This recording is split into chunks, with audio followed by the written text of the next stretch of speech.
சிறுநீர் பாதை தொற்று, இதை ஆங்கில மருத்துவத்தில் யூடிஐ அப்படின்னு நம்ம சொல்கிறோம். அதாவது யூரினரி ட்ராக்ட் இன்ஃபெக்ஷன் அப்படின்னு சொல்கிறோம். ஸோ இந்த யூடிஐ இருக்கிறவங்களுக்கு பார்த்தீங்கன்னா யூரினோட பிஹெச் வேல்யூ வந்து அதிகமாக, அதாவது அமிலத்தன்மை வந்து அதிகமாக இருக்கும்.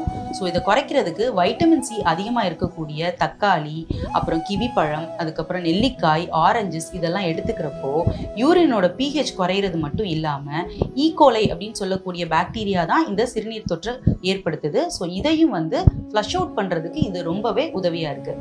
ரெண்டாவதாக பார்த்தீங்கன்னா தண்ணி வந்து அதிகமாக எடுத்துக்கணும். தண்ணியை அதிகமாக எடுத்து அடிக்கடி நல்லா யூரின் போயிட்டோம்னா அந்த ஈகோலை பாக்டீரியா வேகமாக உடம்பு விட்டு வெளியேறிடும்.